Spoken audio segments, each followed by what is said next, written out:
أعوذ بالله من الشيطان الرجيم.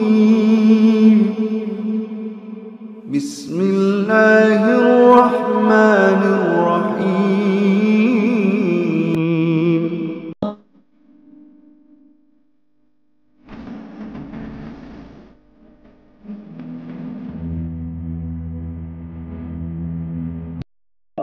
Sangat besar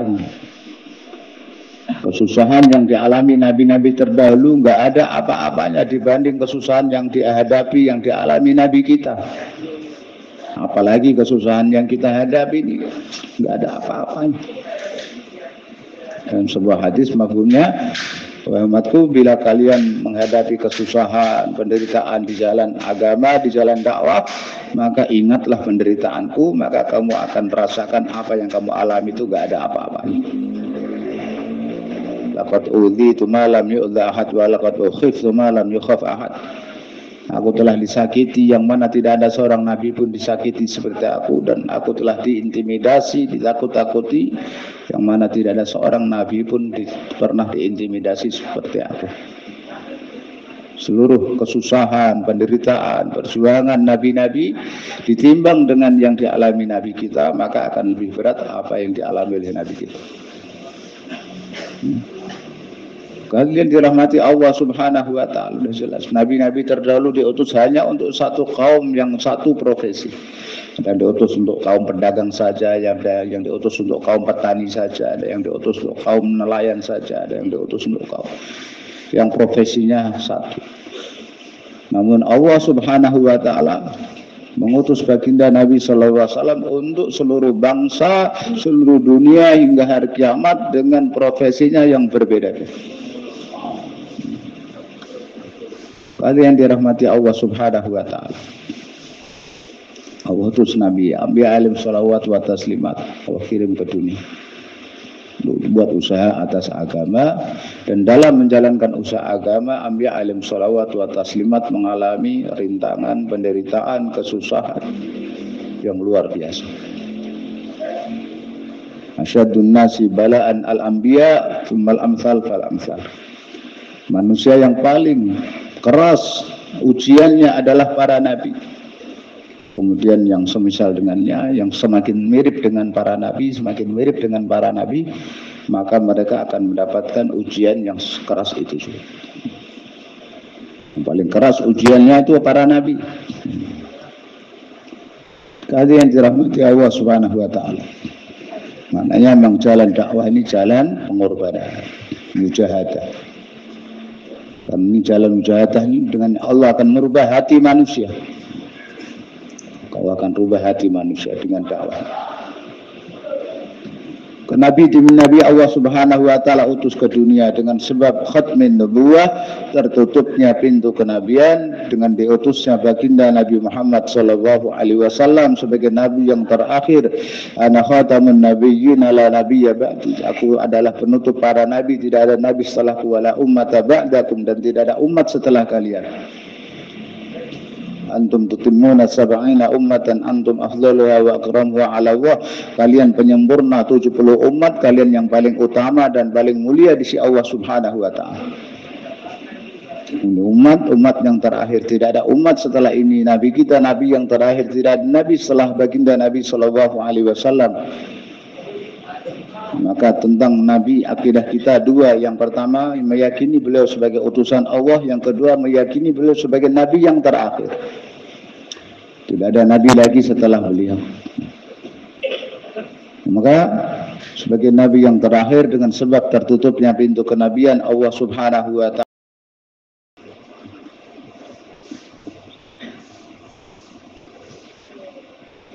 Assalamualaikum warahmatullahi wabarakatuh.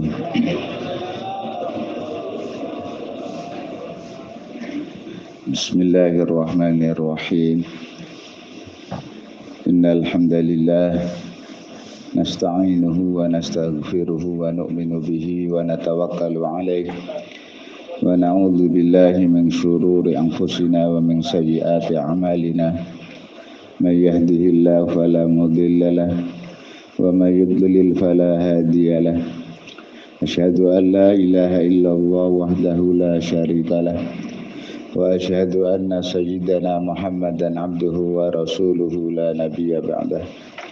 Sallallahu ala sayyidina Muhammadin nabiyil ummi wa ala alihi wa sahbihi wa baraka wa sallama tasliman katsira.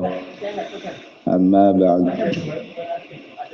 A'udzu billahi minasy syaithanir rajim. ومن أحسن قولا ممن دعا إلى الله وعمل صالحا وقال إنني من المسلمين وقال تعالى والذين جاهدوا فينا لنهدينهم سبلنا وإن الله لمع المحسنين وقال النبي صلى الله عليه وسلم من أمر بالمعروف ونهى عن المنكر فهو خليفة الله في أرضه وخليفة كتابه وخليفة رسوله أو كما قال عليه الصلاة والسلام. Alhamdulillah hadirin yang dirahmati Allah SWT. Kita panjatkan puji syukur kepada Allah SWT yang telah memberikan kepada kita anugerah rahmat, taufik, hidayah, inayah. Allah Subhanahu wa ta'ala masih gunakan kita, pakai kita untuk usaha agama. Hadirin yang dirahmati Allah Subhanahu wa ta'ala. Allah Subhanahu wa ta'ala zat yang awal dan akhir. Al-awwal laisa qablahu syai' wal akhir laisa ba'dahu syai'. Maha awal tidak ada yang mengawali, maha akhir tidak ada yang mengakhiri. Nah, Allah ciptakan alam semesta ini ada awalnya, ada akhirnya. Dulu alam semesta ini tidak ada, diadakan oleh Allah Subhanahu wa ta'ala. Badi'us samawati wal ard. Allah menciptakan langit bumi tanpa ada contoh. Al-Badi', zat yang menciptakan segala sesuatu tanpa ada contoh. Allah Subhanahu wa ta'ala yang Al-Mubdi'u, zat yang menciptakan segala sesuatu pertama kali. Menciptakan langit tanpa ada langit sebelumnya. Menciptakan bumi tanpa ada bumi sebelumnya. Menciptakan matahari tanpa ada matahari sebelumnya. Menciptakan segala sesuatu pertama kali dan menciptakan segala sesuatu tanpa ada contoh. Allah Subhanahu wa ta'ala menciptakan makhluknya, menciptakan manusia dari tanah. Tapi menciptakan tanah tanpa ada tanah sebelumnya. Menciptakan malaikat dari nur cahaya. Allah menciptakan cahaya tanpa ada cahaya sebelumnya. Menciptakan iblis, syaitan, laknatullah alaih, dari api dan menciptakan api tanpa ada api sebelumnya. Allah Subhanahu wa ta'ala menciptakan makhluk-makhluknya dari tidak ada menjadi ada. Kemudian suatu hari semua ini akan dihancurkan oleh Allah.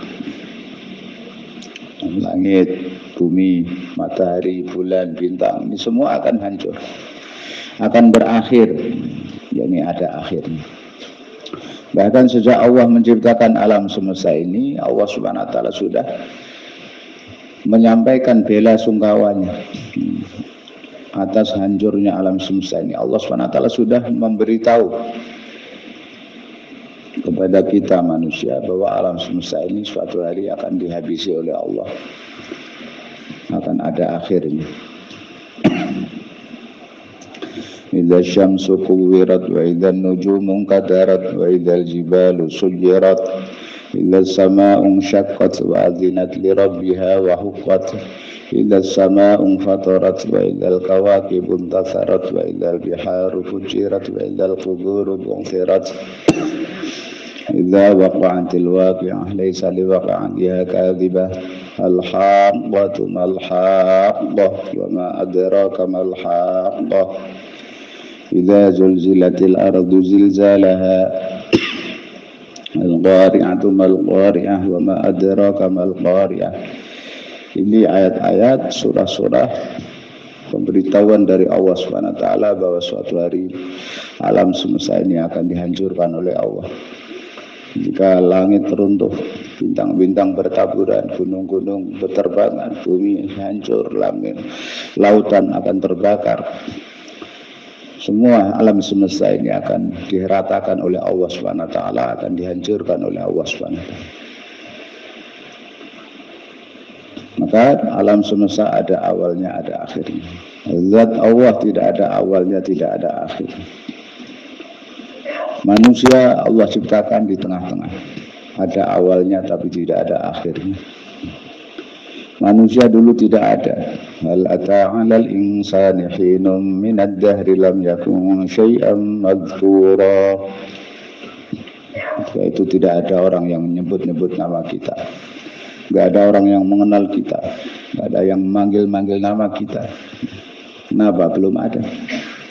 Belum lahir ke atas permukaan bumi ini. Tapi begitu Allah ciptakan, maka akan ada untuk selama-lama.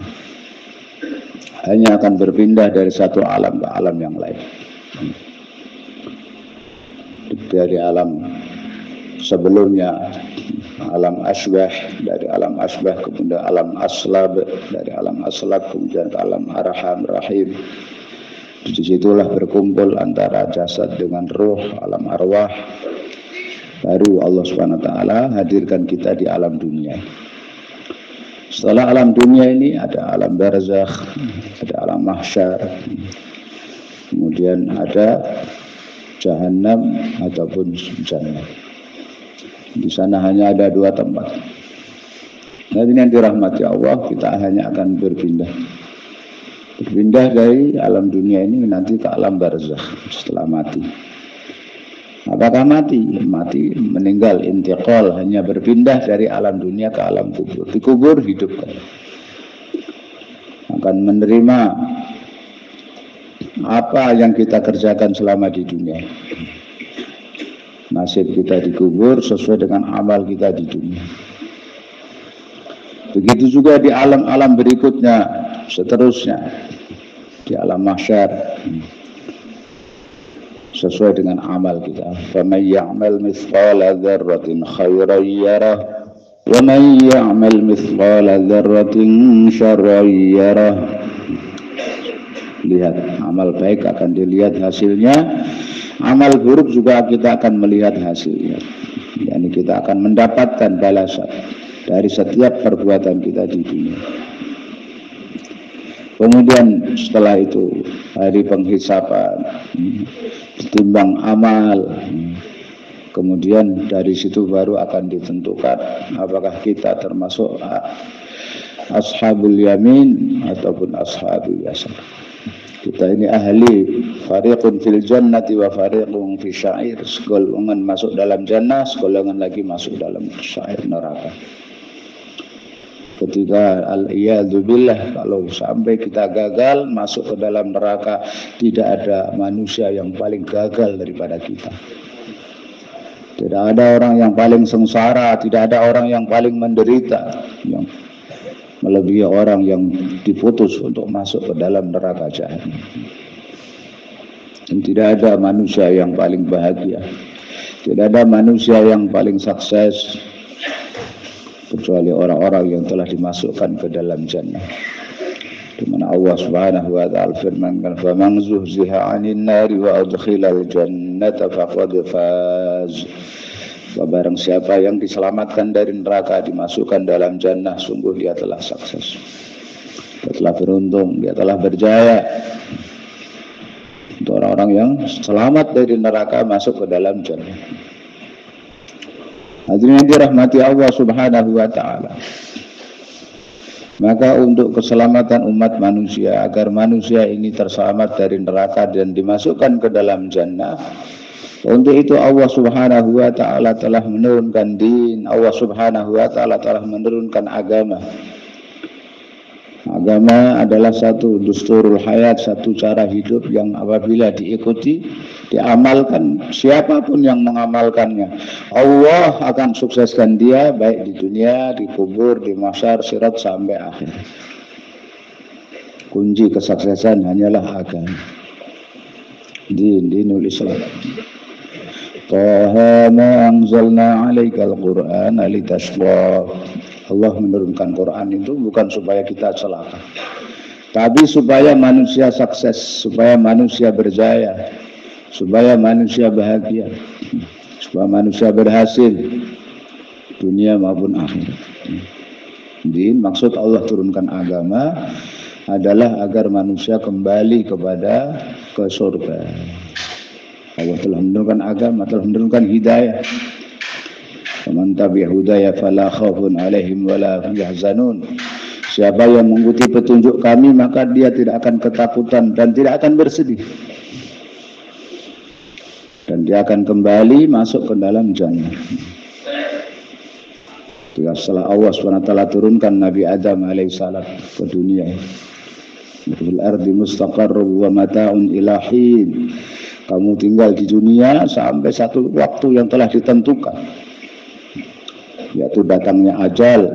Setelah itu bila selama kalian hidup di dunia ikut budaya, ikut petunjuk kami, maka kalian akan kembali masuk ke dalam jannah dan masuk dalam surga, di mana ayah kita Nabi Adam alaihissalam dulu Allah ciptakan, Allah tempatkan di surga karena tipu daya iblis, syaitan laknatu alaih, maka diturunkan ke bumi sebagai tempat ujian, sebagai tempat ikhtibar, imtihan, ibtila. Dunia ini tempat untuk ujian ke semua yang datang ke dunia, jadi uji oleh Allah Subhanahu wa taala. Hadirin dirahmati Allah Subhanahu wa taala. Allah Subhanahu wa taala turunkan din, turunkan agama adalah agar kita sukses, terselamat dari kesusahan, terselamat dari kesengsaraan, terselamat dari kebinasaan, terselamat dari kerugian yang selama-lamanya di akhirat, yang sementara di dunia. Itulah khasiat daripada agama. Maksud diturunkannya agama adalah agar manusia ini bahagia, manusia sukses. Orang yang paling bahagia, orang yang paling sukses, Anbiya alaihi shalawat wa taslimah. Beliau adalah orang-orang yang telah mengamalkan agama secara sempurna dalam diri. Maka mereka orang-orang yang sukses. Meskipun secara zahir mereka tidak memiliki asbab, Allah jauhkan mereka, Allah Subhanahu wa taala halangi mereka dari asbab-asbab kesenangan di dunia. Memang dunia itu laibun walahun, kesenangan, permainan. Maka Allah jauhkan mereka dari dunia. Allah Subhanahu wa taala jauhkan Anbiya alaihi shalawat wa taslimat dari dunia, suatu yang melalaikan. Itu hari yang dirahmati Allah Subhanahu wa taala. Kecuali satu dua yang Allah Subhanahu wa taala berikan, itu pun sebagai ujian juga. Dijadikan raja, jadi penguasa, kaya, itu semua hanya ujian. Nah, hari yang dirahmati Allah Subhanahu wa taala. Maka Allah Subhanahu wa taala turunkan agama yang dibawa oleh anbiya. Allah utus di setiap zaman nabi. Likulli qaumin had wa in min ummatin illa khala fiha nadhir. Bagi setiap kaum ada nabi yang menunjukkan jalan hidayah, dan bagi setiap umat, setiap kaum, nabi yang memberikan peringatan. Untuk setiap kaum, setiap bangsa, Allah SWT utus kepada mereka nabi. Untuk nenek moyang kita dulu di Indonesia ini juga Allah utus untuk mereka nabi. Nah, ini yang dirahmati Allah Subhanahu wa taala. Maka nabi-nabi datang membawa syariat dari si Allah Subhanahu wa taala, satu cara hidup, yaitu din, agama, dinul Islam yang didakwahkan. Didakwahkan. Bagi yang dirahmati Allah Subhanahu wa taala, Dakwah ini satu proyek yang besar. Yang pertama Allah SWT Nabi Adam alaihissalam, kemudian Nabi Nuh alaihissalam, turun-temurun Nabi Ibrahim alaihissalam. Setiap Nabi buat pengorbanan. Semua Nabi untuk hidupnya agama mereka buat pengorbanan. Pengorbanan diri, waktu, harta, semua dikerjakan. Dan Allah ceritakan kisah-kisah perjuangan para Nabi dalam dakwahnya. Bukan ibadah. Wa kullan naqussu 'alaika min amba'ir rusuli ma nuthabbitu bihi fu'adak. Kami ceritakan kisah-kisah para rasul, para nabi kepadamu wahai Muhammad untuk menguatkan hati kamu. Kita dalam dakwah, dalam perjuangan terkadang kita jenuh, jemu, kadang lesu, malas. Maka baca itu kisah para nabi, kisah para sahabat, supaya hati ini semangat lagi. Maksud Allah ceritakan kisah para nabi dalam Al-Quran kepada baginda Nabi SAW dan kepada kita. Allah jelaskan ma nuthabbitu bihi fu'adak, yang dengannya kami kokohkan, kami kuatkan hati kamu. Ujian yang dialami Nabi kita baginda Nabi Muhammad SAW itu sangat-sangat besar. Kesusahan yang dialami nabi-nabi terdahulu nggak ada apa-apanya dibanding kesusahan yang dihadapi, yang dialami Nabi kita. Apalagi kesusahan yang kita hadapi ini nggak ada apa-apanya. Dalam sebuah hadis mafhumnya, wahai umatku, bila kalian menghadapi kesusahan, penderitaan di jalan agama, di jalan dakwah, maka ingatlah penderitaanku, maka kamu akan merasakan apa yang kamu alami itu nggak ada apa-apanya. Laqad udhitu ma lam yu'dha ahad wa laqad ukhiftu ma lam yukhaf ahad. Aku telah disakiti yang mana tidak ada seorang nabi pun disakiti seperti aku, dan aku telah diintimidasi, ditakut-takuti yang mana tidak ada seorang nabi pun pernah diintimidasi seperti aku. Seluruh kesusahan, penderitaan, perjuangan nabi-nabi ditimbang dengan yang dialami nabi kita, maka akan lebih berat apa yang dialami oleh nabi kita. Kalian dirahmati Allah Subhanahu wa ta'ala. Sudah jelas nabi-nabi terdahulu diutus hanya untuk satu kaum, yang satu profesi. Ada yang diutus untuk kaum pedagang saja, ada yang diutus untuk kaum petani saja, ada yang diutus untuk kaum nelayan saja, ada yang diutus untuk kaum yang profesinya satu. Namun Allah Subhanahu wa ta'ala mengutus baginda Nabi SAW untuk seluruh bangsa, seluruh dunia hingga hari kiamat dengan profesinya yang berbeda-beda. Kalian dirahmati Allah Subhanahu wa ta'ala. Allah utus Nabi, ambil alim salawat wa taslimat, Allah kirim ke dunia buat usaha atas agama, dan dalam menjalankan usaha agama ambil alim salawat wa taslimat mengalami rintangan, penderitaan, kesusahan yang luar biasa. Asyadun nasi bala'an al-anbiya thummal amsal fal amsal. Manusia yang paling keras ujiannya adalah para nabi. Kemudian yang semisal dengannya, yang semakin mirip dengan para nabi, semakin mirip dengan para nabi, maka mereka akan mendapatkan ujian yang keras itu juga. Yang paling keras ujiannya itu para nabi. Kalian dirahmati Allah Subhanahu wa ta'ala. Maknanya memang jalan dakwah ini jalan pengorbanan, mujahadah. Dan ini jalan mujahadah ini dengan Allah akan merubah hati manusia. Allah akan rubah hati manusia dengan dakwah. Nabi Allah Subhanahu wa ta'ala utus ke dunia dengan sebab khatmin nubuwah, tertutupnya pintu kenabian, dengan diutusnya baginda Nabi Muhammad SAW sebagai nabi yang terakhir. Ana khatamun nabiyyin la nabiyya ba'di. Aku adalah penutup para nabi, tidak ada nabi setelahku, wala ummata ba'dakum, dan tidak ada umat setelah kalian. Antum tutimmuna sab'ina ummatan antum afdaluha wa akramuha ala Allah. Kalian penyempurna 70 umat, kalian yang paling utama dan paling mulia di sisi Allah Subhanahu wa ta'ala. Ini umat yang terakhir, tidak ada umat setelah ini. Nabi kita nabi yang terakhir, tidak ada nabi setelah baginda Nabi Shallallahu Alaihi Wasallam. Maka tentang Nabi akidah kita dua. Yang pertama meyakini beliau sebagai utusan Allah, yang kedua meyakini beliau sebagai Nabi yang terakhir. Tidak ada Nabi lagi setelah beliau. Maka sebagai Nabi yang terakhir, dengan sebab tertutupnya pintu kenabian, Allah Subhanahu wa Ta'ala telah berikan tanggung jawab kerja dakwah usaha agama ini kepada setiap individu daripada umat Nabi Shallallahu Alaihi Wasallam. Namun hadirin yang dirahmati Allah SWT, generasi pertama umat yaitu para sahabat, mereka telah menunaikan tanggung jawab dakwah dengan sepenuhnya, betul-betul meneruskan perjuangan Nabi Shallallahu Alaihi Wasallam. Untuk maksud apa Rasulullah diutus? Maka para sahabat melanjutkannya, membawa agama ini ke seluruh alam.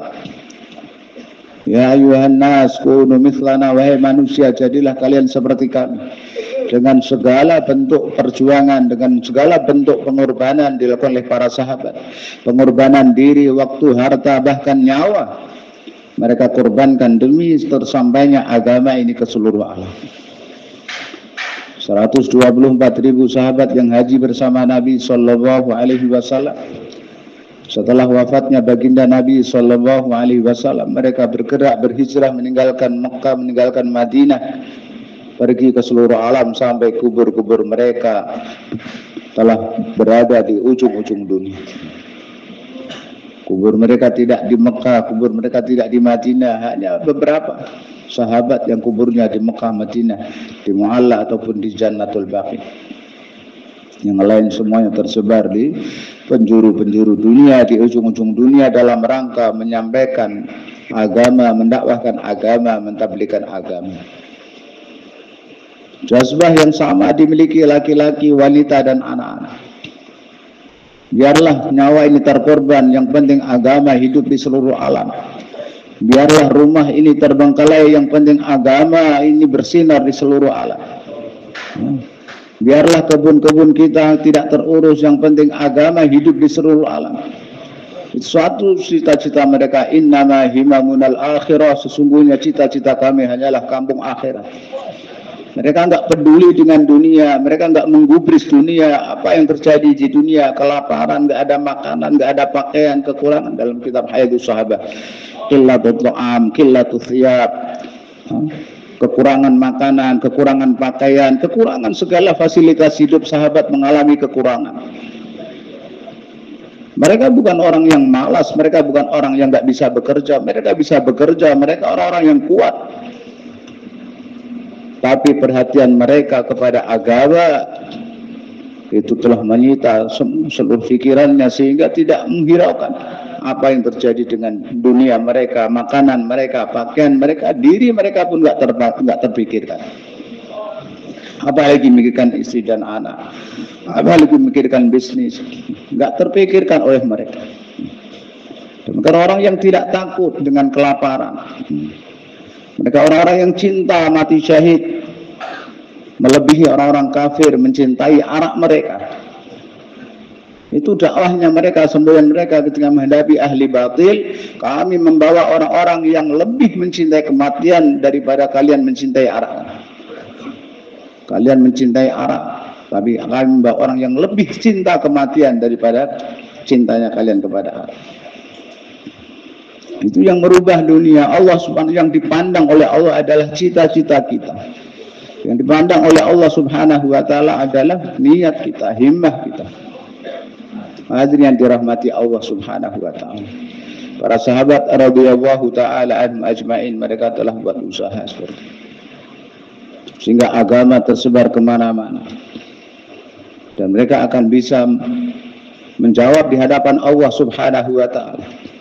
Dan maksud diantaranya kita sebagai umat Nabi Sallallahu Alaihi Wasallam telah dijelaskan oleh para sahabat.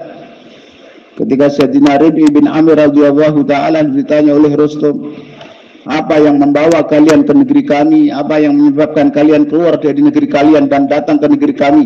Apakah karena kelaparan? Kami akan beri kepada kalian bantuan berupa bahan makanan, sembako kami akan beri, tapi silahkan pulang, jangan datang ke negeri kami. Bahkan pemimpin kalian akan kami beri 2 kali lipat dari yang kami berikan kepada rakyat biasa kalian. Kami akan berikan bantuan kalau kalian memang karena datang ke negeri kami karena kelaparan. Tapi coba tinggalkan negeri kami. Maka sahabat mengatakan dengan jelas lantang sebagai pelajaran hingga hari kiamat kepada umat ini.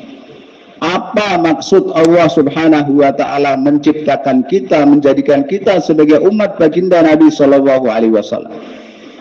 Supaya di hari kiamat kita enggak bisa beralasan, ya Allah kami enggak tahu untuk apa Engkau ciptakan kami sebagai umat Nabi sallallahu alaihi wasallam.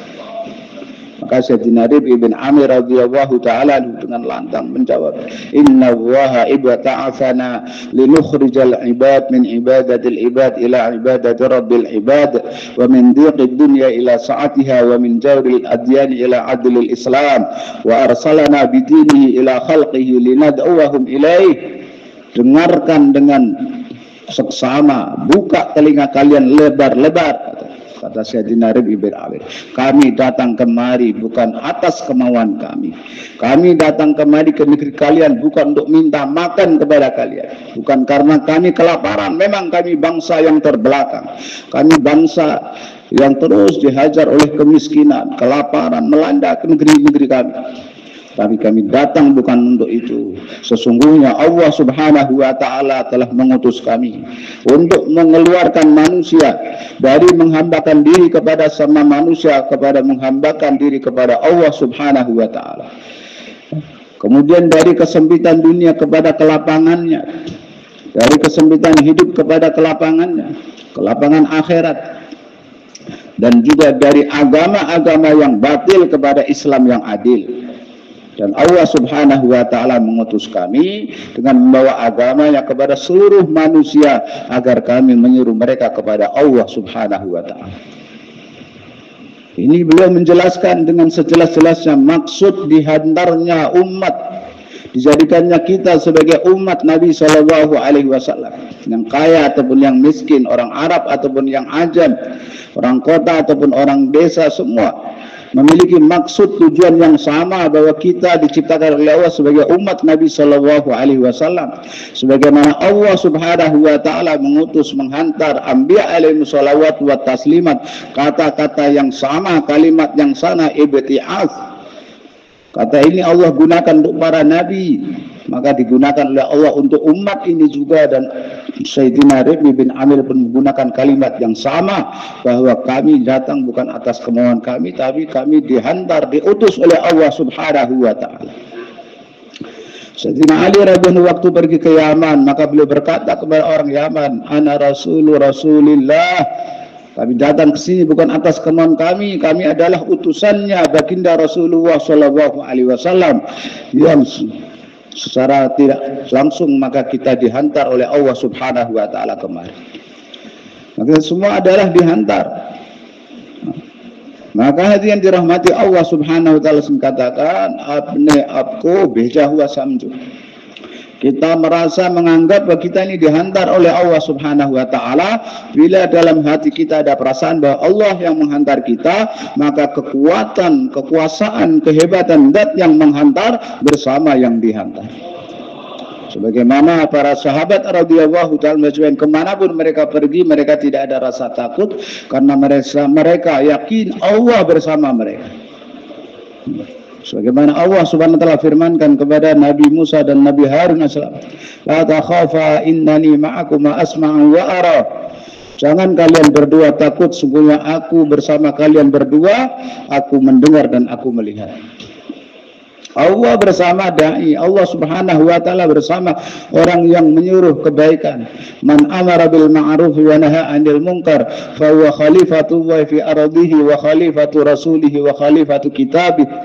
Karena siapa yang beramar ma'ruf nahi mungkar, maka dia adalah khalifah Allah di atas bumi, khalifah kitabullah dan khalifah Rasulullah. Sebab Allah Subhanahu wa taala dai, wa huwa yad'u ila daris salam.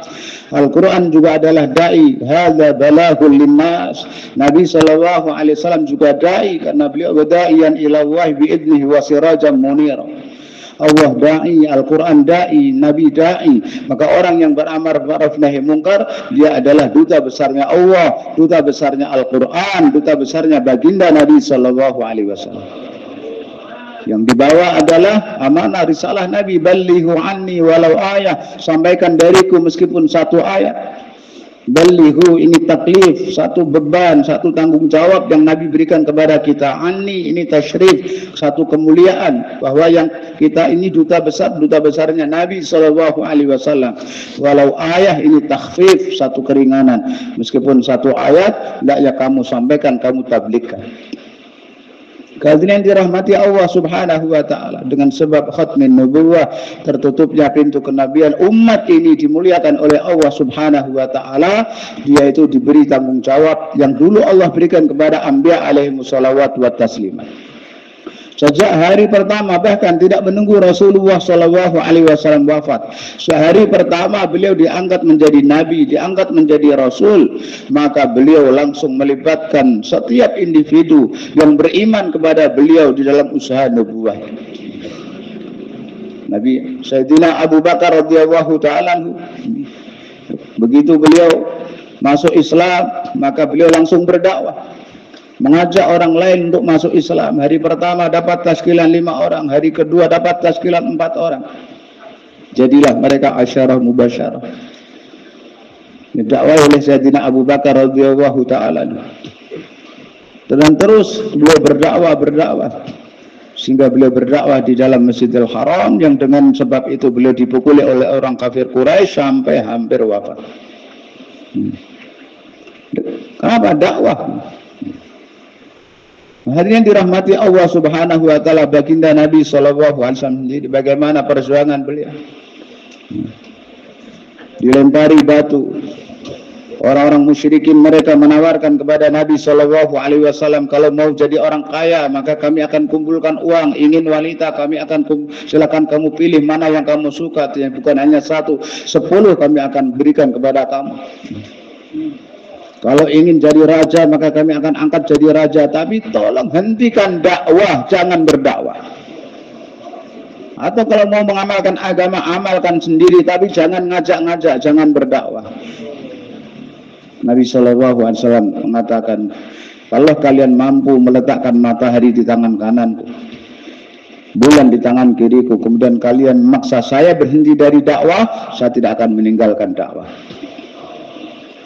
Dilempari batu, dicaci maki, diludahi, dilempari debu, Nabi nggak berhenti, nggak mundur ke belakang, satu langkah pun, satu jengkal pun beliau nggak mundur, terus maju. Karena beliau dakwah dengan basirah, dengan ilmu dan iman, dengan keyakinan hati. Pasti agama yang aku bawa akan sampai ke setiap rumah, baik itu rumah istana ataupun rumah-rumah gubuk, semua akan dimasuki oleh agama yang dibawa. Itu basirah harus dimiliki oleh seorang dai, iman dan ilmu harus dimiliki oleh seorang dai, keyakinan kepada janji-janji Allah Subhanahu wa taala. Kalian dirahmati Allah Subhanahu wa taala. Kepada sahabat radhiyallahu taala anhum ajmain, mereka telah menunaikan tanggung jawab dakwah, menunaikan amanat dakwah. Kemudian dilanjutkan oleh para tabi'in, tabi'in. Meskipun ada penurunan, maka tapi mereka tetap mendakwahkan agama. Nabi bersabda, khairul quruni qarni, tsumma alladziina yalunahum, tsumma alladziina yalunahum. Sebaik-baik era adalah eraku, faseku, zamanku. Kemudian yang setelahnya yaitu zaman tabi'in, kemudian yang setelahnya yaitu zaman tabi'in. Kenapa? Karena di zaman sahabat, laki-laki, wanita, kaya, miskin, anak-anak, mereka berhijrah demi mendakwahkan agama. Mereka sibuk dalam ilmu juga. Mereka sibuk dalam menuntut ilmu. Ulama-ulama sahabat, ada yang muhaddisnya, ada yang muftinya, ada yang qurra'nya, semua ada.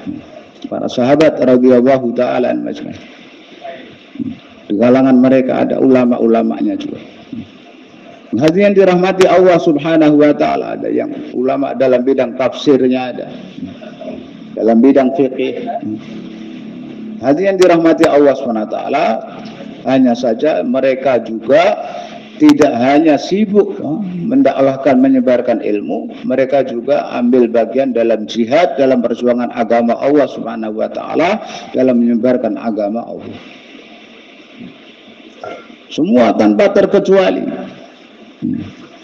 Syekhul hadisnya, syekhul qurra'nya, mursyid tariqahnya, muadzinnya, imam masjidnya, semua tanpa terkecuali secara bergantian mereka keluar di jalan Allah untuk hijrah mendakwahkan agama Allah kepada hamba-hamba Allah Subhanahu wa taala.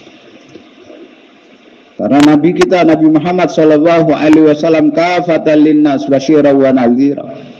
Tabarakalladzi nazzala al-furqana ala 'abdihi liyakuna lil 'alamin nadhira. Untuk seluruh alam. Ya ayuhan nas inni rasulullah ilaikum jami'a, untuk seluruh manusia. Maka umat ini juga ukhrijat linnas, dilahirkan untuk memberikan manfaat kepada seluruh umat manusia di seluruh alam hingga hari kiamat. Kita lihat dengar mudzakarah Allah Rabbun Nas, baginda Nabi sallallahu alaihi wasallam kafatan linnas, Al-Qur'an hudan linnas, Ka'bah Baitullah mathabatan linnas. Umat ini ukhrijat linnas, untuk seluruh umat manusia. Bahagian dirahmati Allah Subhanahu wa taala. Namun sekian lama sudah, hadirin yang mulia, sekian lama umat telah melupakan tanggung jawabnya. Udah ratusan tahun umat lupa dengan maksud dihantarnya umat ini sebagai umat Nabi Sallallahu Alaihi Wasallam. Umat telah dilupakan oleh kesibukan dunia, kecintaan kepada dunia. Alhaakumut takatsur, berlomba-lomba, banyak-banyakan harta telah melalaikan kalian dari maksud diciptakannya kita sebagai umat Nabi Sallallahu Alaihi Wasallam. Untuk apa kita dihantar? Untuk apa kita diciptakan sebagai umat Nabi? Ini mayoritas umat, kebanyakan umat telah melupakannya. Umat yang Allah hantar ke dunia untuk mengentaskan manusia dari kesesatan kepada hidayah, dari kegelapan kepada nur. Tapi umat ini sendiri terperosok dalam kegelapan dan kesesatan itu sendiri. Mayoritas. Illa man rahimahullah, kecuali orang-orang yang dirahmati oleh Allah Subhanahu wa taala. Orang-orang yang dirahmati oleh Allah Subhanahu wa taala, maka mereka tetap berada di atas jalur, di atas rel. Yang di atas rel tersebut Allah ciptakan umat ini. Untuk maksud itu Allah ciptakan umat ini. Mereka berjalan di atas perkataan Sayyidina Ridhi bin Amir radhiyallahu ta'ala, mendedikasikan seluruh hidupnya, hartanya, ilmu pengetahuannya hanya untuk i'la'i kalimatillah, menyebarkan agama Allah Subhanahu wa ta'ala, tanpa tendensi, tanpa maksud dunia sedikit pun, semata-mata karena Allah. Yang karena itulah maka agama pun sedikit banyak masih ada, meskipun tidak sempurna. Meskipun agama terjadi bolong di sana sini, agama terjadi koyak di sana sini, tapi masih ada. Paling tidak masih ada orang yang mengucapkan syahadat, masih ada orang yang sholat, masih ada masjid, masih ada pondok pesantren. Meskipun mengalami dari setiap zaman, dari satu tahun ke tahun, maka kita mengalami penurunan, kehinaan demi kehinaan Allah timpakan ke atas umat ini. Yang karena umat meninggalkan dakwah, maka terjadi banyak masalah yang menimpa umat. Umat dalam kesusahan, orang non-muslim pun dalam kesusahan, seluruh manusia hidup dalam kesusahan. Kenapa? Karena umat yang Allah hantar ke dunia untuk agama, untuk dakwah, telah meninggalkan tanggung jawab dakwahnya. Idza tabaya'tum bil 'ainah wa akhadtum aznabal baqar wa raditum biz zar' wa taraktumul jihad fi sabilillah sallallahu alaikum dhullan la yanzi'uhu ankum hatta tarji'u ila dinikum ay ila juhdi dinikum. Jika kalian sibuk jual beli properti dan kalian sibuk memegang ekor ternak kalian, lembu kalian, sapi kalian, sibuk dengan peternakan kalian, dengan lembunya, dengan kerbaunya, dengan kambingnya. Dan kalian senang, ridho, kalian senang dengan pertanian kalian. Dan kalian meninggalkan berjuang di jalan Allah Subhanahu wa ta'ala, pasti Allah akan menimpakan ke atas kalian kehinaan, yang mana Allah tidak akan mengangkat kehinaan itu dari kalian sehingga kalian kembali kepada agama kalian, yakni kembali kepada perjuangan agama kalian. Meninggalkan perjuangan agama yang karenanya sahabat baru niat saja maka langsung ditegur oleh Allah Subhanahu wa ta'ala. Wa anfiqu fi sabilillahi wa la tulqu bi aydikum ila tahlukah, dan berinfakkanlah harta kalian terus di jalan Allah Subhanahu wa ta'ala, jangan kalian campakkan diri kalian dalam kebinasaan. Baru ada niat, belum mengerjakan, baru mereka berencana, minta izin, minta cuti 6 bulan, jangan kami dikirim keluar. Izin, kami mau izin makomi 6 bulan. Mau izin makomi 6 bulan, jangan disuruh keluar, jangan ditaskil untuk keluar. Kami izin makomi 6 bulan, mau memperbaiki sawah ladang kami yang sudah tidak terurus. Karena selama ini sibuk nusrah Nabi, nusrah para sahabat, orang-orang Madinah, maka mereka mau minta izin 6 bulan saja, maka langsung Allah tegur, kalau kalian meninggalkan berjuang di jalan Allah, meninggalkan khuruj fisabilillah, dan tujuannya untuk memperbaiki perdagangan, perniagaan, kebun kalian, sama saja kalian mencampakkan diri kalian dalam kebinasaan. Jangan lakukan, kata Allah. Teruslah berinfak di jalan Allah Subhanahu wa ta'ala. Allah Subhanahu wa ta'ala sendiri yang akan memperbaiki. Allah akan memperbaiki amal kita. Allah akan kalau amal diperbaiki oleh Allah, maka ahwal keadaan akan diperbaiki oleh Allah Subhanahu wa ta'ala. Maka mereka serahkan semua kepada Allah Subhanahu wa ta'ala dan terus nusrah agama, berjuang di jalan Allah Subhanahu wa ta'ala.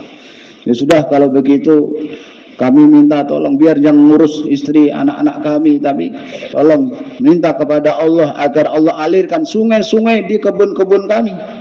Bagi Allah SWT enggak mustahil. Allah SWT perintahkan bumi terbelah, maka akan terbelah dan langsung jadi sungai. Ketika mereka mau minta, maka Jibril pun datang. Ya Rasulullah, sampaikan kepada mereka, Allah bersedia mengabulkan apapun permintaan mereka. Maka oleh Nabi ketika mereka datang lagi, marhaban, marhaban, silahkan mau apa? Allah berjanji mengabulkan semua permintaan kalian. Maka mereka melihat itu, kesempatan emas, peluang emas, musyawarah lagi. Rugi kalau kita hanya minta sungai-sungai di dunia. Kesempatan Allah ingin mengabulkan apa saja keinginan kita. Kalau kita hanya minta sungai, kita akan rugi besar. Terus minta apa? Minta maghfirah. Minta Allah mengampuni dosa-dosa kita sehingga akan masuk dalam jannah tanpa hisab, tanpa azab.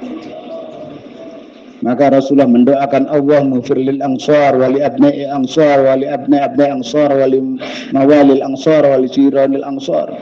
Allah ampunilah ansar, anaknya, cucunya, hamba-hamba sahayanya, tetangga-tetangganya. Rasulullah Maulana Yusuf rahmatullah mengatakan, ini doa Nabi itu bukan hanya untuk ansar di zaman Nabi, tapi untuk ansar sepanjang zaman hingga hari kiamat. Siapapun yang menunaikan hak sebagai ansar, ketika jamaah muhajirin datang ke tempat kita dan kita tunaikan kewajiban kita sebagai ansar, maka kita berhak mendapatkan doa baginda Nabi SAW. Nusrah full. Jamaah datang ke tempat kita, kita nusrah full. Bukan hanya dikasih makan, bukan hanya iwak, dikasih tempat yang nyaman, tapi kita nusrah. Yang nama nusrah adalah nusrah dalam programnya, duduk dalam taklimnya, jadikan kita jadi dalil ketika mulaqat. Selama jamaah ada di masjid kita, selama itu pula kita menemani jamaah di masjid. Jamaah 3 hari, maka kita bersama jamaah 3 hari.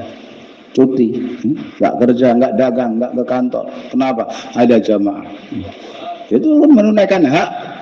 Kalau cuma saya makan pagi, saya makan, itu bukan nusrah.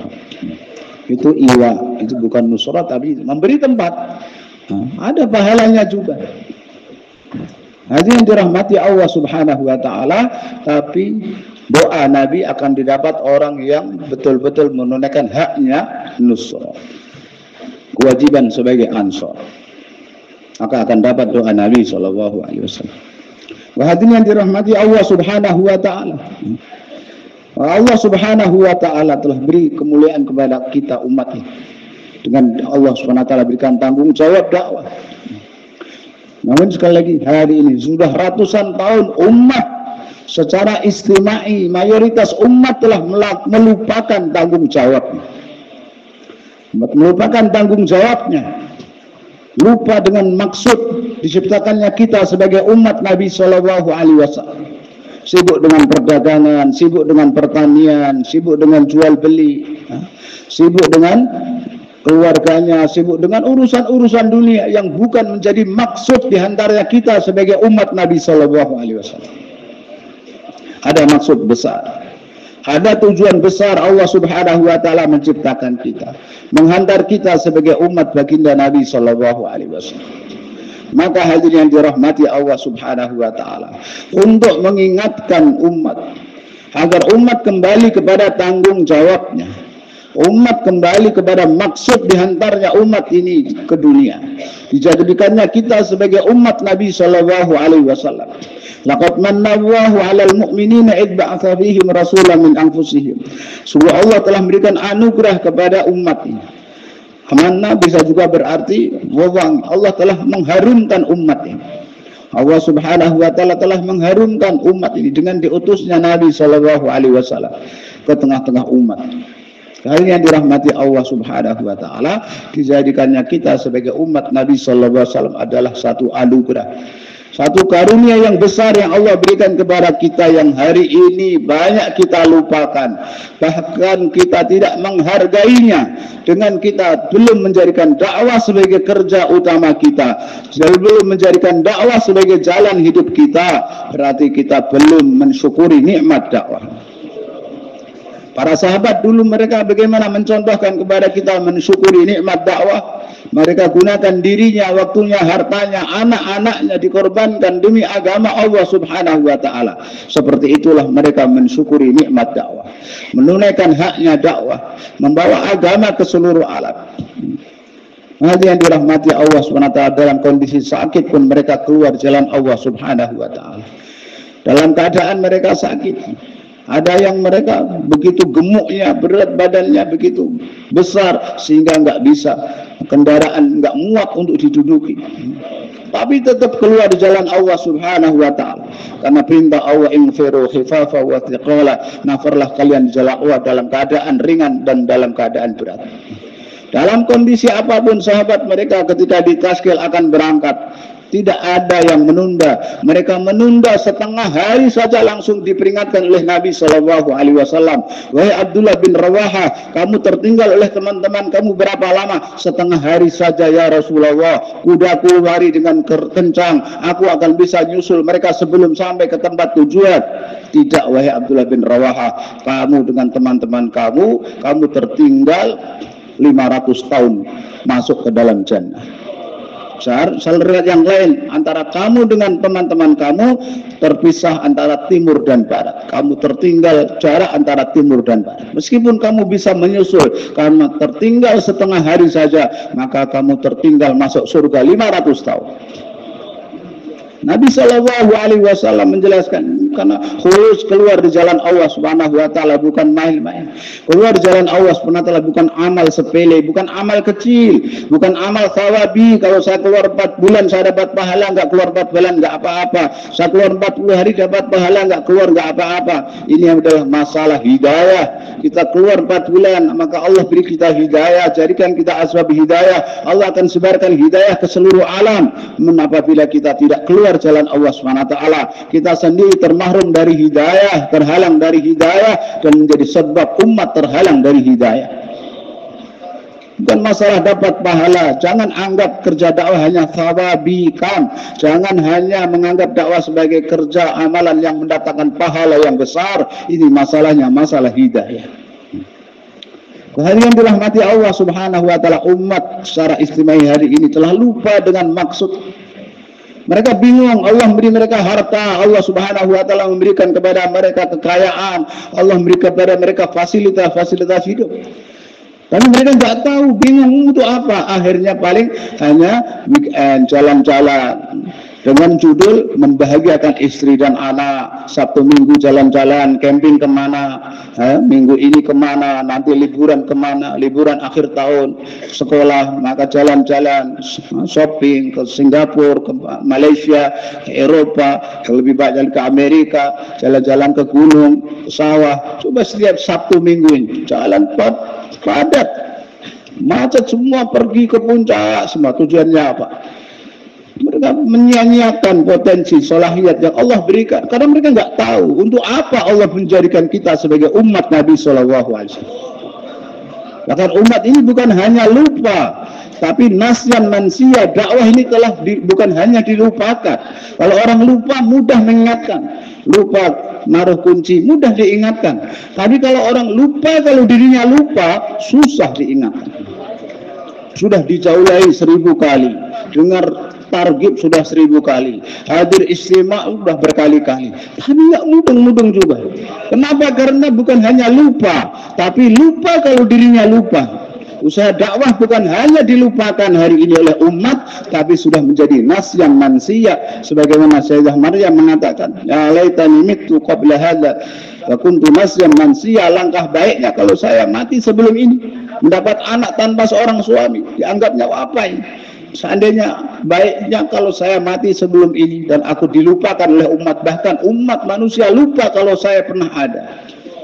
Bahkan mereka lupa bahwa mereka telah melupakan saya. Nasyan mansia, suatu yang bukan hanya dilupakan, bahkan orang pun lupa kalau dirinya lupa. Hari ini dakwah seperti itu nasibnya, mulia. Umat bukan hanya lupa, tapi umat pun sudah lupa kalau dirinya telah melupakan dakwah. Sehingga sulit. Perlu mujahadah, perlu usaha, berjam-jam kita bicara, satu orang pun berjam-jam, 5 jam, 10 jam, beberapa hari, berkali-kali kita bicara pun baru sedikit paham. Orang kita sendiri yang sudah dakwah pun belum paham. Kita sendiri belum paham, maka kita susah memahamkan orang lain. Orang yang paham kepada usaha dakwah ini, Syekh Ilyas rahimahullah, di mana beliau mengatakan, apa yang aku kerjakan ini 1% dari kepahaman yang Allah bukakan kepada saya.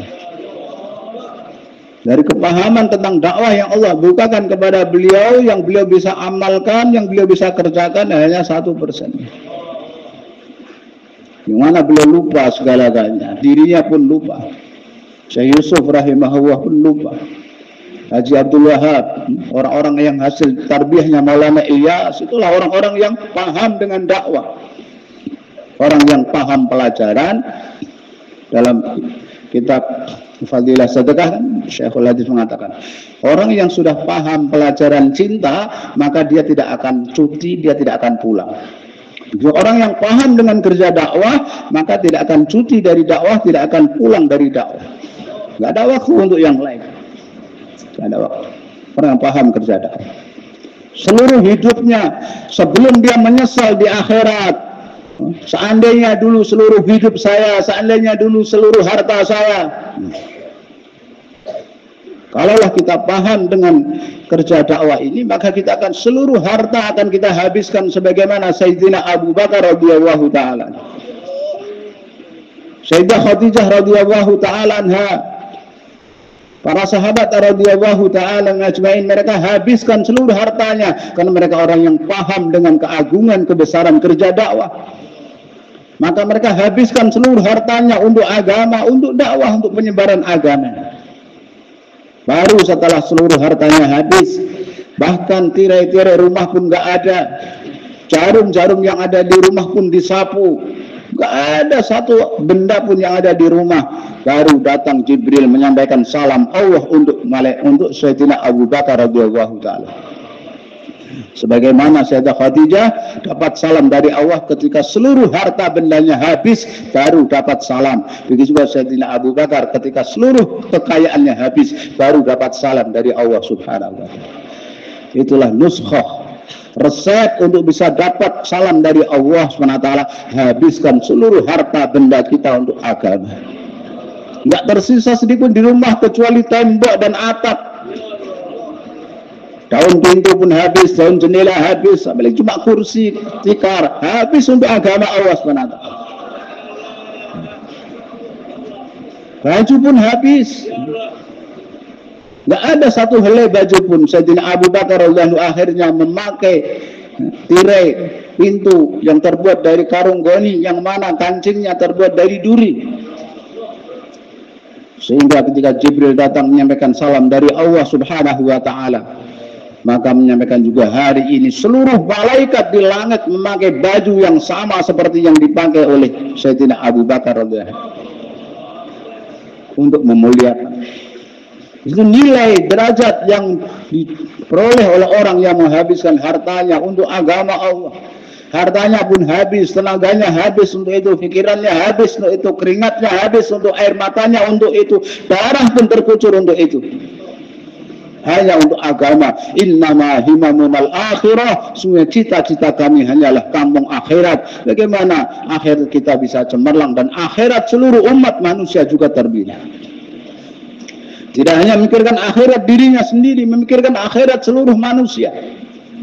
Agar akhirat seluruh manusia menjadi baik, agar seluruh manusia menjadi raja-raja di dalam jannahnya Allah Subhanahu wa Ta'ala. Kita itu mukallaf dengan usaha. Hasil natijah hidayah kita tidak mukallaf. Kita hanya dibebani untuk usaha. Hidayah, natijah di tangan Allah Subhanahu wa Ta'ala. Innaka la tahdi man ahbabta walakin man yahdi man yasha. Allah memberikan hidayah kepada siapa yang Dia kehendaki. Kamu tidak bisa memberikan hidayah kepada siapa yang kamu cintai. Nah, hal ini yang dirahmati Allah Subhanahu wa Ta'ala. Karena hari ini umat telah melupakan tanggung jawabnya, umat telah melupakan tanggung jawab dakwah, maka kita adakan istimewa. Maksud diadakannya istimewa di seluruh belahan dunia adalah untuk secara istimewa.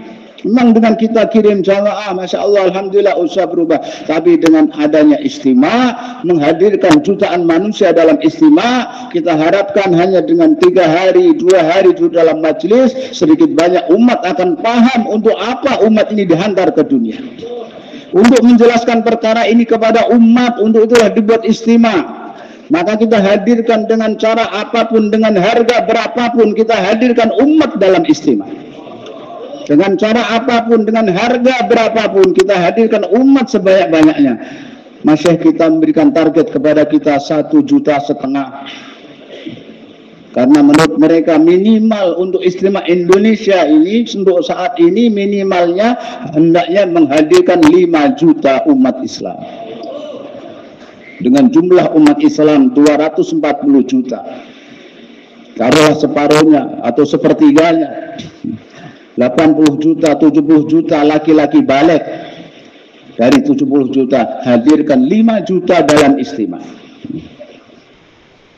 Nanti kita saja yang himmahnya, cita-cita kita yang lemah, sehingga kita, Maulana Yusuf bin Maulana Sa'ad Hadraji mengatakan, kalian membuat target sedikit kecil 250.000 karena kalian memandang diri kalian. Kalian melihat diri kalian, kita ini lemah, jumlah ahbab cuma 100.000, yang aktif 4 bulan cuma sekian, maka kita cuma punya kemampuan. Ya, kita punya kemampuannya 250.000. Ya, Allah Maha Kuasa, Allah Subhanahu wa Ta'ala bisa membawa lebih hebat. Maka beliau katakan, kalian membuat target kecil karena kalian yang pertama melihat kemampuan diri kalian, tidak melihat kudratnya Allah, tidak melihat maha hebatnya Allah. Maka target cuma 250.000, udah dianggapnya besar. 250.000 itu hanya panitia, kata beliau. Kami ingin 250.000 ahbab itu bukan yang hadir. Ini panitianya, petugas kirosahnya, ikhtilatnya, petugas kitahnya itu 250.000. Yang dihadirkan itu minimal 5 juta. Jadi yang dirahmati Allah Subhanahu wa Ta'ala. Sebab umat secara istimewa hari ini telah melupakan tanggung jawab. umat memilih agama, memilih Islam yang longgar. Dan sebenarnya Maulana Yusuf Rahmatullah mengatakan ada dua macam Islam. Satu Islam hakiki, satu Islam yang longgar. Islam yang longgar, Islam ini begitu longgarnya orang masuk Islam, mengucapkan syahadat. Setelah mengucapkan syahadat dia nggak melakukan satu kebaikan pun, bahkan seluruh perbuatan maksiat dia lakukan, semua perzinahan, perjudian, semua mabuk-mabukan dia kerjakan, sholat enggak, puasa enggak, tapi dia mati dengan ucapan la ilaha illallah, meyakini tidak ada yang baik. Dia suatu hari dia akan dikeluarkan dari neraka, dimasukkan ke dalam jannah. Begitu enaknya, begitu longgar. Tapi Islam yang seperti itu tidak akan menjadi asbab hidayah. Yang menjadi asbab hidayah adalah Islam yang hakiki, Islam yang dicontohkan Nabi dan sahabat. Sahabat datang, ya Rasulullah, izinkan saya untuk rekreasi, izinkan saya untuk bertamasya. Kata Nabi, siyahatu ummati al-jihadu fi sabilillah. Wahai saudaraku, rekreasinya umatku, jalan-jalannya umatku, tamasyanya umatku adalah berjuang di jalan Allah. Enggak diizinkan oleh Nabi.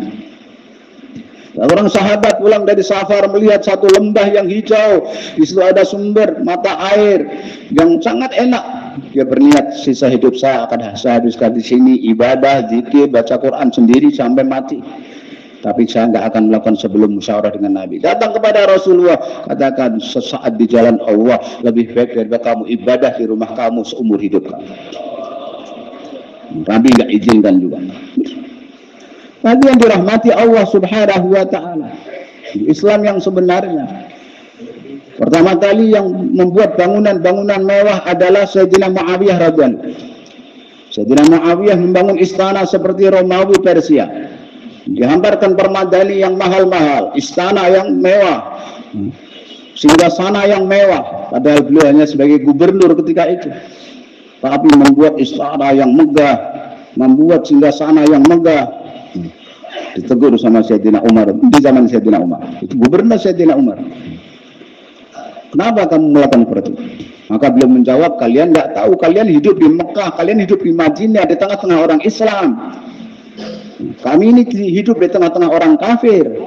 Kita harus tunjukkan juga kekuatan harta kita, kekuatan tentara kita, supaya mereka takut.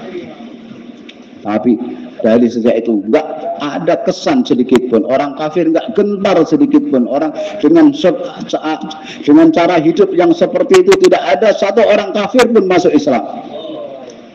Tapi dengan kesederhanaan, kezuhudan Sayyidina Umar dan para sahabat yang ada di Madinah, berbondong-bondong orang masuk dalam agama. Hari ini kita berpikir seperti itu, kalau markas kita sederhana, siapa yang mau datang? Tadi yang dirahmati Allah SWT, kadang kita masih terkesan dengan bangunan-bangunan, kita harus mewahkan bangunan markas kita, masjid kita, supaya orang datang. Itu sama dengan pemikiran Sayyidina Muawiyah radhiyallahu, yang dengannya nggak ada orang yang tertarik.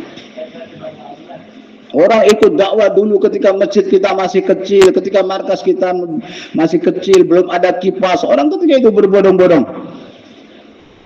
Sekarang setelah kita bangun markas besar-besar, mewah-mewah, malah seperti kita masuk ke jalan buntu. Nggak ada penambahan. Karena hidayah di tangan Allah Subhanahu wa Ta'ala, bukan dengan kita tunjukkan, ini kekuatan kita, enggak, pengorbanan. Maka hati yang dirahmati Allah Subhanahu wa Ta'ala, Islam yang hakiki, Islam yang dicontohkan Nabi dan sahabat. Ya, kita kadang masih suka mengikuti seperti itu. Manusia kita lemah, masih suka melancong jalan-jalan, mau lihat-lihat gunung, lihat-lihat bukit, lihat-lihat laut, mau lihat pemandangan itu. Kita juga ahbab kadang masih. Kita Sabtu Ahad ini kita mau bawa kemana, jalan-jalan kemana, shopping kemana. Ini kita lebaran mau jalan-jalan kemana. Dengan alasan untuk kita ikram istri, ikram anak. Kita mau melibatkan mereka dalam kerja dakwah. Hadirin yang dirahmati Allah Subhanahu wa Ta'ala. Contoh hidup kita ya, masyayikh kita, orang-orang tua kita, mereka Masya Allah hidupnya sederhana. Dan kemudian mereka programnya ya dakwah saja. Dalam dakwahnya. Hadirin dirahmati Allah Subhanahu wa taala, hal ini umat pun bingung. Mau dikemanakan harta yang Allah berikan kepada mereka. Akhirnya kita memberangkatkan satu kampung umrah. Dan dianggapnya ini sudah satu. Masraf tempat membelanjakan sahabat radhiyallahu ta'ala, Nabi dan sahabat mereka, masraf tempat membelanjakan harta mereka yang paling besar adalah untuk khuruj fisabilillah. Harta mereka itu habis untuk keperluan khuruj fisabilillah, keluar di jalan Allah Subhanahu wa ta'ala. Karena umat hari ini lupa dengan tanggung jawabnya, lupa dengan maksud hidupnya, maka mereka bingung mau apa? Udah langsung terkenal memberangkatkan 1.000 orang umrah. Kemudian semua orang yang sholat tarawih di masjidnya dikasih setiap malam satu orang 50.000. Bingung dia mau diapakan harta ini. Dianggapnya itu sudah sebagai jalan yang paling mulia. Padahal masraf tempat membelanjakan harta Nabi dan sahabat yang paling besar adalah untuk khuruj fisabilillah, untuk penyebaran agama. Berapa banyak saudara kita di pulau-pulau terpencil yang mana mereka saat ini mereka kalimah thayyibah pun belum bisa mengucapkannya. Salat mereka tidak tahu, tidak ada ulama di sana. Untuk sampai ke sana perlu tafakkur yang besar. Sementara hari banyak umat yang diberi oleh Allah kemampuan harta, bingung mau digunakan untuk apa, akhirnya digunakan yang menurut mereka baik. Tidak melihat kepada sirah kehidupan Nabi dan sahabat, kemana mereka membelanjakan harta, di mana harta Sayyidina Abu Bakar radhiyallahu habis, di mana Sayyidina Utsman radhiyallahu yang kaya raya hartanya digunakan untuk apa, Sayyidina Abdurrahman bin Auf yang kaya hartanya digunakan untuk apa. Mereka lupa, mereka tidak tahu. Sehingga dianggapnya ini sudah satu kebaikan. Yang kedua, masraf tempat membelanjakan harta Nabi dan sahabat yang kedua yang terbesar adalah untuk membangun masjid-masjid di pelosok-pelosok dan untuk membangun maktab, madrasah-madrasah Darul Ulum di pelosok-pelosok. Mereka gunakan menyebarkan agama. Kemudian di mana ada Nabi sendiri telah memerintahkan ke sahabat, bangunlah masjid di pelosok-pelosok, masjid yang sederhana, tapi bagaimana sampai di pelosok-pelosok, di desa-desa, di kampung-kampung, mana yang di sana tidak ada mushola, tidak ada masjid, bangun masjid di sana. Itu masraf tempat membelanjakan harta orang Islam yang kedua.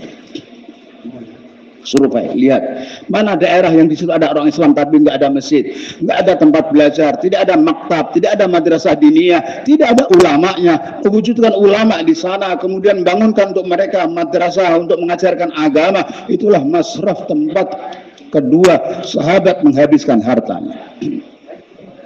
Yang pertama untuk khuruj fisabilillah, yang kedua untuk membangun fasilitas penyebaran ilmu agama, madrasah, pondok pesantren. Berapa banyak madrasah, pondok pesantren yang tidak layak di pelosok-pelosok, di mana-mana bocor, Al-Qur'annya koyak, bantu. Gunakan harta untuk itu. Masraf tempat belanjakan harta yang kedua untuk itu.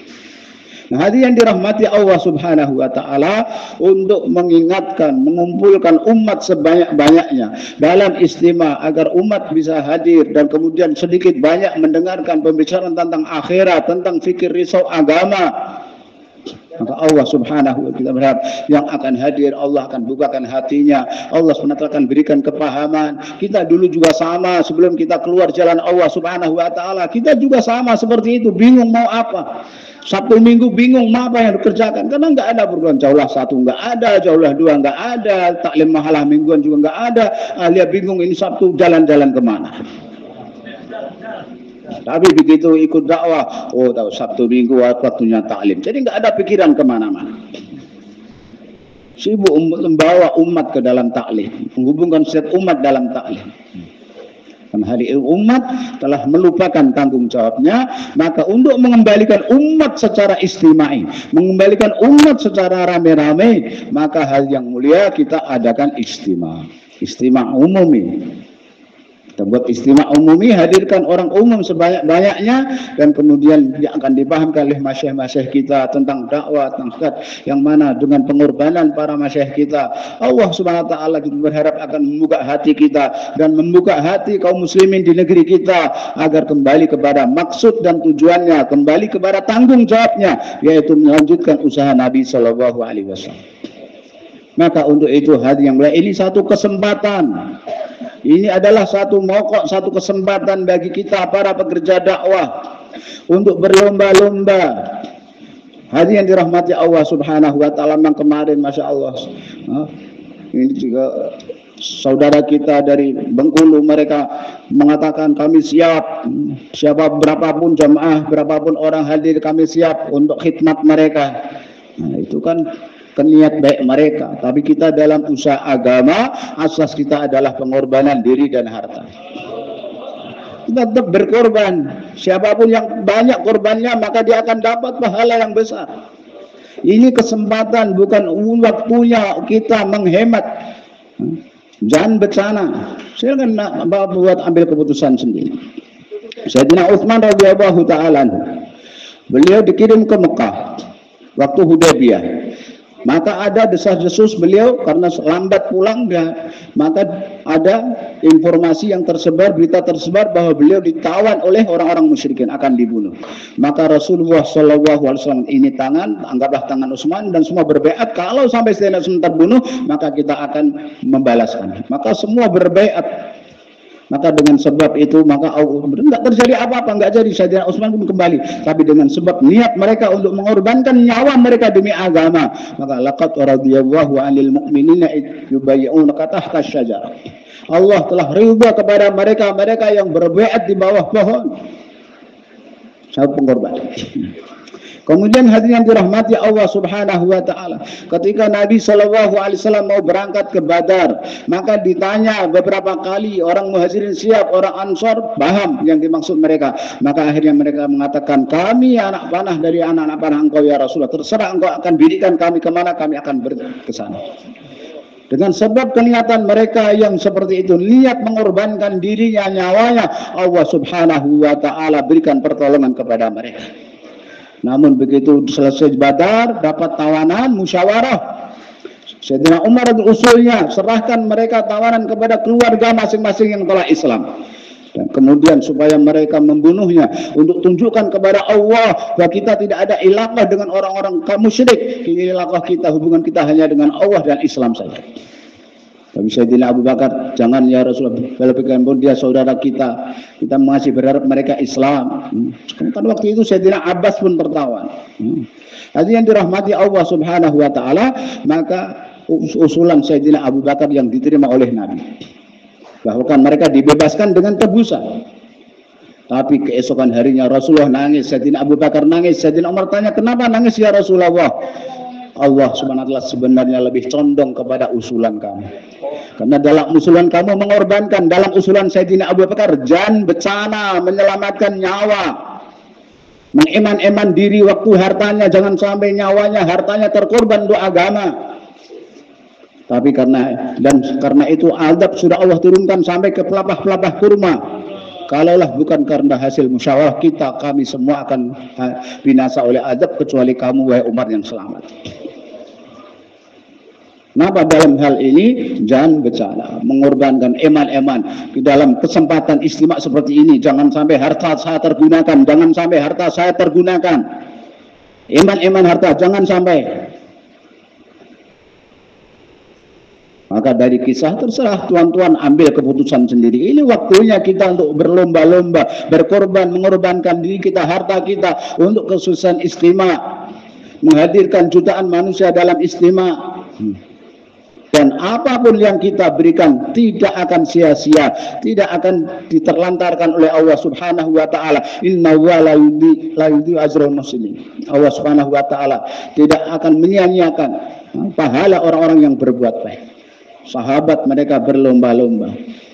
Dari kisah-kisah pada saat sahabat mereka bertekad, meskipun nggak jadi seperti waktu Bai'atul Ridwan, nggak jadi karena Sayyidina Utsman ternyata nggak diapa-apakan oleh orang musyrikin.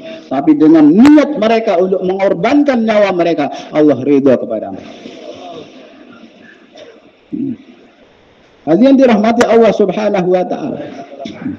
Begitu juga ketika seorang pemimpin daripada orang Ansar, ketika orang-orang Yahudi mereka telah dikepung oleh Nabi dan sahabat, kemudian mereka menyerahkan diri mereka kepada Sayyidina Ma'ad radhiyallahu taala anhu.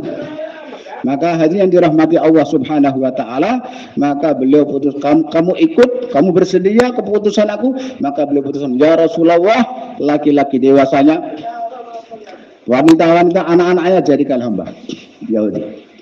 Dengan sebab itu kemudian beliau kembali, dengan sebab beliau terluka waktu perang Khandaq, maka lukanya kambuh, kemudian beliau wafat.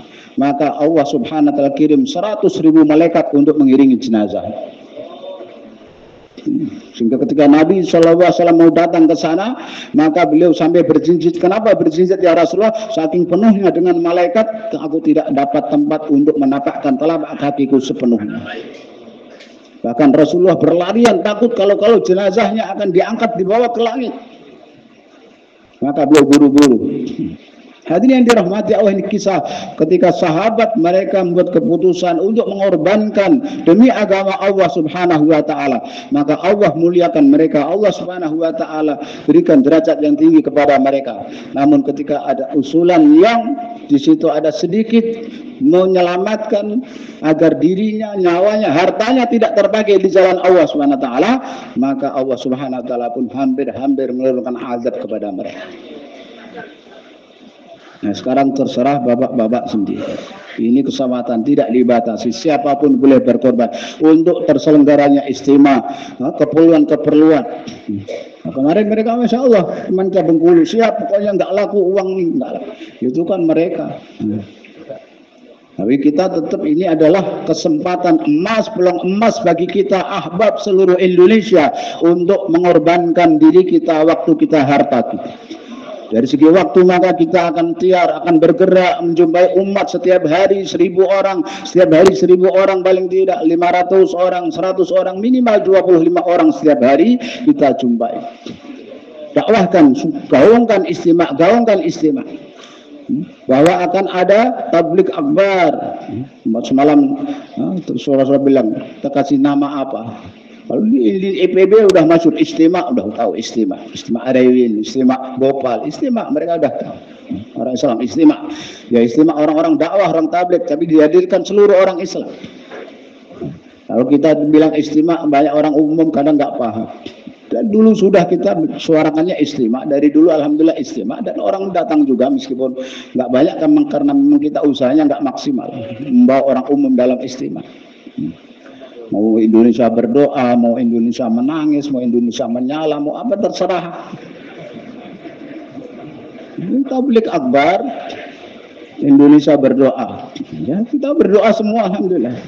Ya, itu cuma nama, ikhtiar supaya orang hati di tangan Allah, Allah yang menggerakkan mereka. Tapi ini sekali lagi alhamdulillah ini kesempatan bagi kita. Kesempatan bagi kita untuk kita berkorban. Bagaimana diri, waktu, harta kita sebanyak-banyaknya tergunakan oleh Allah Subhanahu wa taala, meskipun hanya untuk keperluan. Semua sudah insya Allah. Maka kita siapkan diri kita, waktu kita, harta kita, keluar ke tempat yang istimewa. Istimewa adalah perkumpulan, berkumpulnya bayan wabsi dan bayan hidayah. Kita juga bagaimana kita dari jamaah. Dulu di zaman Maulana Ilyas rahmatullah, orang-orang mewat wabsi 4 bulan, selesai 4 bulan datang ke Nizamuddin untuk musyawarah dengan Hadraji Maulana Ilyas rahmatullah mau wabsi. Tapi begitu sampai di Nizamuddin ditargib lagi, maka musyawarah bayan wabsi jadi musyawarah bayan hidayah. Artinya dalam kondisi tertentu diharapkan orang-orang lama, terutama penanggung jawab, terutama lagi AMP, Untuk beri waktu lebih, bukan hanya 4 bulan, tapi 6 bulan. Sebagaimana permintaan, bahkan 8 bulan. Sebelum istimak dan setelah istimak. Itu untuk orang-orang lama. Karena kita ingin menghadirkan orang-orang umum dalam istimak, maka kita berikan waktu sebelumnya. Kita keluar 8 bulan. Ini dari zaman Maulana Ilyas sudah ada. Dari zaman Maulana Ilyas ditaskil seperti itu sudah ada. Maka hadirin dirahmati Allah Subhanahu wa taala, maka usahakan supaya kita siapkan diri kita dan istimak, kesuksesan istimak manakala jamaah-jamaah ke negara jauh diberangkatkan sebelum istimak. Jangan menunggu negeri jauh dari istimak. Bagaimana setiap provinsi memikirkan memberangkatkan jamaah ke negeri jauh sebanyak-banyaknya sebelum istimak. Itulah kesuksesan istimak. Orang-orang baru, maknanya orang-orang baru yang baru ke IPB, maka kita bentuk, kita taskil mereka untuk ke negara jauh. Para penanggung jawab, Faisalah, AMP, Amlah, maka mereka sementara gerak di provinsinya, gerak di kabupatennya, gerak di markasnya untuk usaha membawa umat sebanyak-banyak dalam istimewa. Sambil bergerak tiar. Nah, yang orang-orang baru pertama kali 4 bulan IPB dan mereka sudah memenuhi syarat untuk negeri jauh, mereka kita taskil mereka bentuk jamaah untuk berangkat ke negeri jauh. Adapun para penanggung jawab, mereka dengan musyawarah gerak di dalam daerahnya sendiri. Semua sudah insyaallah. Silahkan bangun, masya Allah, setiap tahun 6 bulan kita taskilnya setiap tahun.